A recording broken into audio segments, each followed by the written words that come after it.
Okay, fine. I was too excited. I had to make this video as soon as the trailer came out. I'm hyped. The Deadpool and Wolverine trailer. Have you seen it? It's only come out in the last few days, but I am proud/ashamed to say I have watched it several times and I am so excited. And I figured I haven't made any Marvel content or any X-Men content on this channel yet, but it is one of those things that I have a deep love and passion for. I mentioned it in the community section.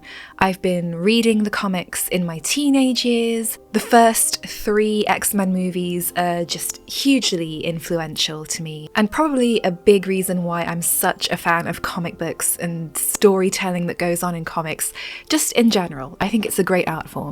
So I thought with this video, let's take a really quick look through the trailer from a lore perspective, see what's going on, what comic storylines they may be picking and choosing from, and any little Easter eggs that I could spot. I'm sure I'm gonna miss some because I always do the first time around with all the excitement. Please also excuse the lack of editing with this one. Future me, take note. I'm just gonna get this one out and see if you all like it, because I love talking about this stuff. Shall we get into it?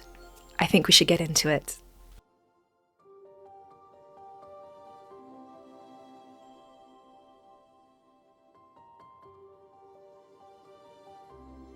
So, what is going on in this trailer? A lot of stuff, a lot of smash cuts between things that seem completely disjointed.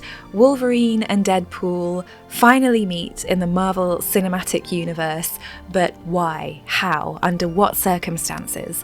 I don't think we have all of the answers yet, but if we look at what's going on in the trailer, we can kind of begin to get a little bit of an idea, I think. So the first thing we see is Wolverine in a Canadian bar, which is, a pretty regular haunt for him. How do we know that it's Canada? Because there are moose horns on the wall, and I believe there's a Canadian flag at some point, so if you didn't know where you are, now you know. He isn't welcome there, but why isn't he welcome there? And my first thought is because he's clearly drinking his problems away. He's been there for a while, or maybe even hopping around bars, just drinking and drinking and drinking to forget something. And the thing with Wolverine, if you're not a Marvel fan or if you don't know too much about the X-Men, maybe you know about Wolverine, he is the X-Man, but he has a regenerative healing factor and he can't get drunk. So he's sitting in this bar trying to forget something or ease the pain of something, and I assume failing at it. This is where our hero Deadpool, Wade Wilson, finds him. And he wants Wolverine to come with him. For what purpose, we don't know just yet. But the claws come out, it looks like there's going to be a scuffle of some kind, which again is pretty regular for our friend Logan. But I just want to take a moment for that shot of him smiling with his forehead pressed against the barrel of Deadpool's gun, because that smile is a smile of a man who wants to die, and a man who wants to die but knows that he can't. And why is that? This is my main question. Who is this Wolverine? Is he completely different to the Wolverine that saw his end at the end of the Logan movie? Is he from the main 3 X-Men movie universe? I don't think it's either of those things. I think this is a separate Wolverine from a separate timeline. And then the other question I have is, why is Deadpool looking for him? We know bits and pieces from the teaser trailer that was actually released a little while back. The TVA, so the Time Variance Authority from the Loki TV show, are looking for him. For what reason, I don't remember. There was something about him having a bigger purpose or a greater role to play, and there's theories floating about that it's because Deadpool is going to be the savior of the Marvel Cinematic Universe. He's going to provide a soft reset of sorts. In any case, this seems to be to do with the TVA and the mission that they have for him that means he has to go after Wolverine for some reason. They end up in this barren landscape, which is the Void Realm, which is also from the Loki TV show. And the Void is like a point located at the end of time, where everything that the TVA has kind of pruned out of the main sacred timeline and is going to discard of, they're no longer needed, and whatever is sent there will essentially no longer exist. Within the Void Realm, we also see Alioth. And Alioth is a being created from all the tears in space and time. It's that big, purple, dark cloud with a face that's rushing towards them. But Alioth at this point is the gatekeeper of the Void, and it consumes everything that is pruned and sent to the Void. So it just ceases to exist because he's a temporal anomaly. I don't really know. It's an entity of some kind that devours all the bits and pieces that are no longer needed, basically. Some of the things you can spot in the background of the Void are pretty funny, like the 20th Century Fox logo, which, if you didn't know, the first X-Men movies were produced and released by the 20th Century Fox studio. Then Disney got the rights, and now it's all part of the Marvel Cinematic Universe. So it's basically kind of saying that the 20th Century Fox universe no longer exists.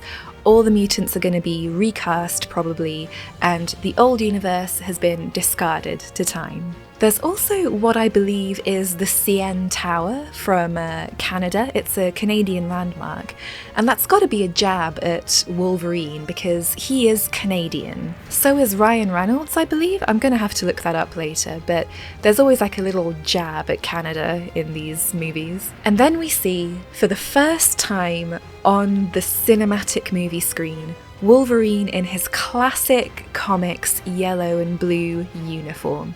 It only took almost 25 years, it's fine, we can wait.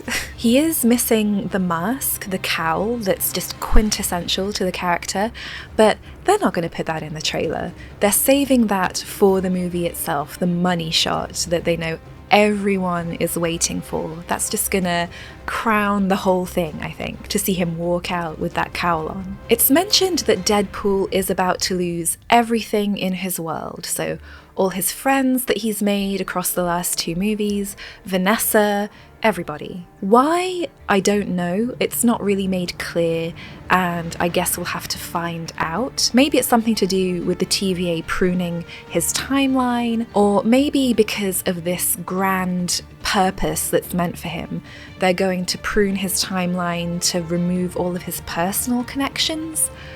I'm theorizing, I have no idea. But the implication here is that this Wolverine, has lost everything in his world as well. And if theories are correct, it could be entirely his fault. There is a moment in the trailer where Paradox says that he failed his world. That explains why Deadpool asks him what's tormenting him and why he seems to be just drinking constantly, trying to forget or numb something. Now, this is what makes me really excited, because a lot of signs in this trailer are pointing to the plot of the movie being closely related to or based on the comics run known as Old Man Logan. This was a run of comics from, I believe, between 2016 to 2018. If I'm wrong, I'll correct myself up here somewhere. Let me just drop a spoiler warning here just in case you don't want to know anything about potentially what could happen. Skip this part, you may not want to know, cover your ears. In Old Man Logan, Wolverine is mind-controlled by Mysterio, and while he's under that mind control, he kills all of the X-Men. Now, this also explains why we see a little later on a giant skull of Ant-Man, or I guess in this form, he's Giant Man. He's fallen, he's long deceased, and his arms are kind of protecting something like this. This is actually something that happens in Old Man Logan. Ant-Man, as Hank Pym in this case, dies and is kind of consumed by this race of mole men, and the remains of his body become a town of sorts called Pym Falls. It seems to me that in this movie, Pimfalls does exist, and it's being used by mutants as a refuge, a home of sorts for ragtag folks and the outcasts of society. Which brings us very neatly on to that shot of Giant Man's huge head and all of the mutants that you can see lined up underneath.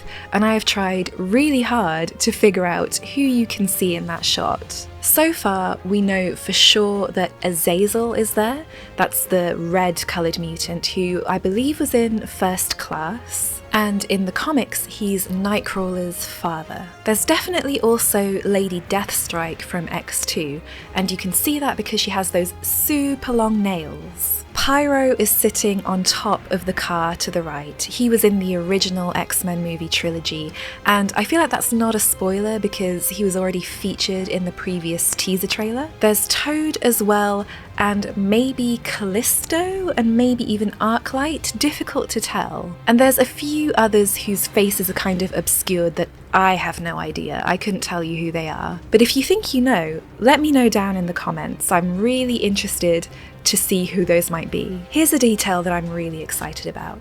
We now know for sure who the main villain of this whole movie is going to be. You've seen her in this trailer, and we kind of saw the back of her head in the teaser trailer. It's confirmed that this is Cassandra Nova. Now, who even is that? In the comics, she is the twin sister of Charles Xavier, Professor X. She has quite a grotesque history. Basically, she tried to kill Professor X in the womb, but he fought back using his psionic powers and destroyed her instead. Her cells kind of came together and grew over time into a new body until she was able to be fully formed. But in the comics, she's referred to as something called a Mumudrai by the Shi'ar, who are a race of aliens, but it basically means the anti-self, so the dark side of someone who already exists. So basically, she's the anti-Xavier. And I'm excited about this and also terrified because I remember reading about Cassandra Nova in the comics, and she is horrific. She's terrifying. And I remember being genuinely scared by her, so I hope she's still just as dark and intimidating in this movie as well.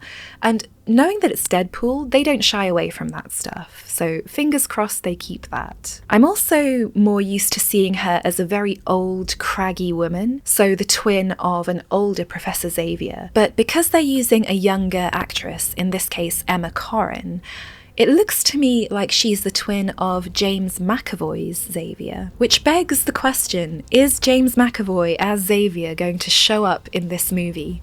We've been promised a lot of cameos, and of course they're going to keep those secret until the movie comes out, but we can hope, because I thought he was awesome. On that note, because she's a powerful psychic presence just like her brother, was she the one who manipulated Wolverine to kill all of the X-Men in his timeline? This would make a lot of sense to me, but we'll have to wait and see how that works out. And if they want to tie this into the broader cinematic universe as a whole, difficult to say. There's a bunch of other cool little details as well. We see Dogpool, that scene in the trailer where he's licking Deadpool's face, and Wolverine's expression of absolute disgust. But he's basically Deadpool from another timeline altogether. We've also got Wolverine's costume without the sleeves, which is iconic, as they say. I'm so excited that that has finally happened. And then that end shot, which I'm so excited about for some reason. We've got the both of them, Wade and Logan, jumping out of Giant Man's eye socket into what looks like a Doctor Strange portal. They are literally escaping the void, escaping being consumed by Alioth and lost forever from the timelines, escaping through a portal into what I assume is the MCU. Which explains why Deadpool is so excited about it. They're there to save all the timelines and reset everything together, like bros. I also have to mention the little Easter egg that everyone is laughing about. When they walk out in slow motion, there's a sign behind their heads that says Liefeld's Just Feet. If you didn't know, Rob Liefeld is one of the creators of Deadpool, and famously, he cannot draw feet. He either makes them tiny or he obscures them. Either way, that was a nice nod. I like that. And that is it for now. I wonder if we'll get any other trailers before the release date, which is July 26th, although here in the UK we get it a day early, the 25th of July. I'm mega excited, if you couldn't tell.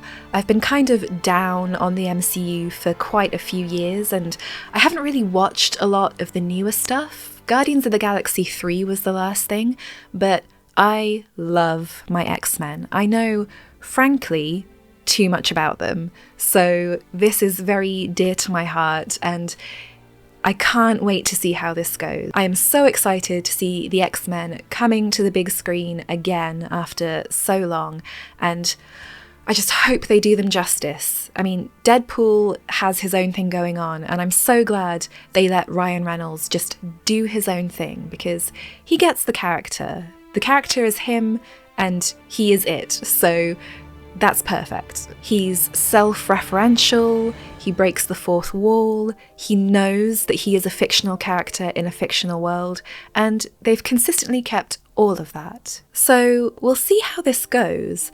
Let me know if you enjoyed this very enthusiastic rant, if you'd like to see a bit more X-Men content, Marvel content as well, maybe, although my knowledge of the broader universe isn't so deep as my X-Men knowledge, but nothing that I won't enjoy researching because I love the comics, so if that's something you would like to see, definitely let me know down in the comments below. Let me know if you've seen the trailer, if you're excited, what your favourite bit was, and just anything that's on your mind, if you're a fan or if you're brand new to all of this. Of course, leave a like if you enjoyed this, and please don't forget to subscribe if you haven't already. You know, as always, it means the world to me. Okay, back to making that World of Warcraft content, and I will see you in the next video.